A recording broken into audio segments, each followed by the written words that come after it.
بسم اللہ الرحمن الرحیم۔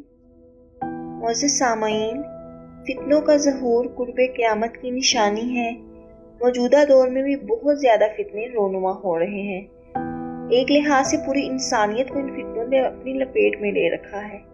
فتنہ دجال تاریخ انسان کی ابتدا سے لے کر انتہا تک تمام فتنوں سے بڑا اور خطرناک ہے، جس کی بڑائی اور شدت کا اندازہ حضرت انس رضی اللہ تعالیٰ عنہ کی اس روایت سے لگایا جا سکتا ہے کہ رسول اللہ صلی اللہ علیہ وآلہ وسلم نے فرمایا، ہر نبی اپنی امت کو کانے کذاب سے خبردار کیا ہے، اور سنو وہ بلا شبہ کانا ہوگا اور تمہارا رب کانا نہیں۔ دجال کی دو آنکھوں کے درمیان کاف رے یعنی کافر لکھا ہوا ہوگا۔ حضرت ابو ہریرہ رضی اللہ تعالیٰ عنہ سے مروی ہے کہ رسول اللہ صلی اللہ علیہ وآلہ وسلم نے فرمایا کہ دجال مدینہ طیبہ کے پاس آئے گا اور فرشتوں کو اس کی حفاظت کرتے ہوئے پائے گا، بس نہ تو طاعون مدینہ میں آئے گی اور نہ ہی دجال۔ حضرت ثوبان رضی اللہ تعالیٰ عنہ سے روایت ہے کہ رسول اللہ صلی اللہ علیہ وآلہ وسلم نے فرمایا، میری امت کے دو گروہ کو اللہ تعالیٰ دوزخ کی آگ سے محفوظ رکھے گا۔ وہ کون ہے؟ ایک وہ گروہ ہے جو ہندوستان سے غزوہ میں شریک رہے گا، اور دوسرا وہ ہے جو دجال کے مقابلے میں حضرت عیسیٰ ابن مریم علیہ السلام کے ساتھ ہوگا۔ دجال کے نکلنے سے 3 سال پہلے ہی دنیا میں عام قحط پھیل جائے گا۔ پہلے سال آسمان 1/3 بارش اور زمین 1/3 پیداوار روک لے گی۔ دوسرے سال آسمان 2/3 بارش اور زمین 2/3 پیداوار روک لے گی، اور تیسرے سال آسمان مکمل طور پر اپنی بارش اور زمین تمام پیداوار روک لے گی، یہاں تک کہ آسمان شیشے کا اور زمین تانبے کی ہو جائے گی۔ تمام چوپائے ہلاک ہو جائیں گے، فتنے اور قتل و غارت عام ہوگی۔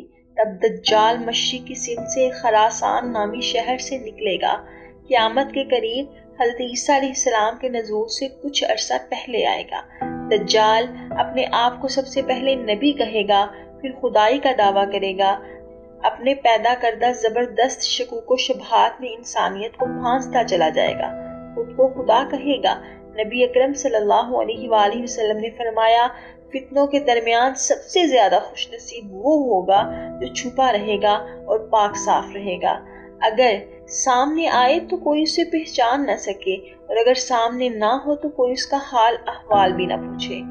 لوگوں میں سب سے زیادہ بد نصیب وہ خطیب ہوگا جو بلند آواز میں فصیح و بلیغ خطبہ دے گا۔ وہ سوار ہوگا جو سواری کو تیز دوڑنے پر مجبور کرے گا۔ ان فتنوں کے شر سے وہی نجات پائے گا جو سمندر کے ڈوبنے والے کی طرح خلوص سے دعا مانگے گا۔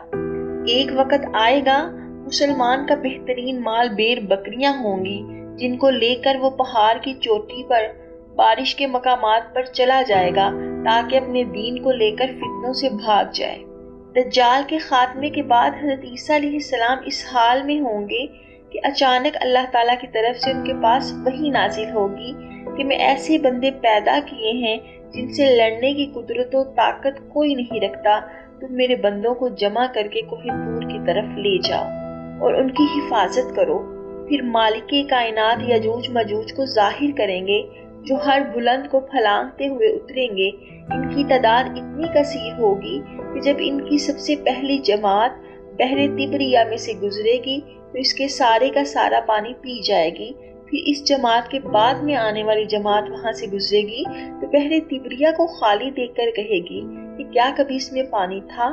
اس کے بعد یجوج مجوج آگے بڑھیں گے، یہاں تک کہ بیت المقدس کے ایک پہاڑ جبل خمر تک پہنچ جائیں گے، اور ظلم و غارت گیری، اذیت رسانی اور لوگوں کو پکڑ پکڑ کر قید کرنے میں مشغول ہو جائیں گے کہ ہم نے زمین والوں کو ختم کر دیا، چلو اب آسمان والوں کا خاتمہ کر دیں۔ وہ آسمان کی طرف اپنے تیر پھینکیں گے اور اللہ تعالیٰ کے حکم سے تیر خون آلود ہو کر واپس لوٹیں گے، تاکہ وہ اس بھرم میں رہیں کہ ہمارے تیر آسمان والوں کا کام تمام کر کر واپس آئے ہیں۔ گویا اللہ تعالیٰ کی طرف سے انہیں ڈیل دی جائے گی۔ دجال کا فتنہ صرف زمین تک ہی محدود نہیں رہے گا بلکہ آسمان تک پھیل جائے گا۔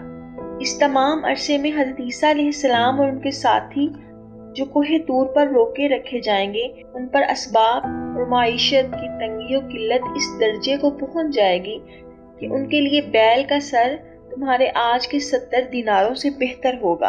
ان حالات میں جب اللہ کے نبی اور ان کے ساتھی یاجوج ماجوج کی ہلاکت کی دعا فرمائیں گے تو اللہ تعالیٰ ان کی گردنوں میں کیڑے پڑ جانے کی بیماری بھیجے گا، جس سے وہ سب یوں ہلاک ہو جائیں گے جیسے کوئی ایک شخص مر جاتا ہے۔ جب حضرت عیسیٰ علیہ السلام اور ان کے ساتھی اس بات سے آگاہ ہو کر زمین پر واپس اتریں گے تو انہیں زمین پر ایک بالشت برابر ٹکڑا بھی ایسا نہیں ملے گا جو یاجوج ماجوج کی چربی اور بدبو سے خالی ہوگا۔ اس مصیبت سے چھٹکارے کے لیے حضرت عیسیٰ علیہ السلام اور ان کے ساتھی اللہ سے دعا کریں گے۔ تب اللہ تعالیٰ اونٹ کی گردن جیسی لمبی گردنوں والے پرندوں کو بھیجے گا جو یاجوج ماجوج کی لاشوں کو اٹھا کر ایک گھڑے میں پھینک دیں گے۔ پھر زمین اللہ تعالیٰ کے حکم سے پھل پیدا کرے گی۔ زمین کی پیداوار اس وقت اس قدر بابرکت ہوگی کہ 10 سے لے کر 40 آدمیوں تک پوری جماعت ایک انار کے پھل سے سیراب ہو جائے گی اور اس انار کے چھلکے سے لوگ سایہ حاصل کریں گے۔ اس طرح لوگ خوشحال اور امن اور چین کی زندگی گزار رہے ہوں گے کہ ایک خوشبودار ہوا آئے گی جس سے ان کے جسموں میں درد پیدا ہوگا اور پھر وہ ہوا ہر مومن اور ہر مسلمان کی روح قبض کر لے گی۔ یوں صرف بدکار اور شریر لوگ دنیا میں باقی رہ جائیں گے اور انہی لوگوں پر قیامت قائم ہوگی۔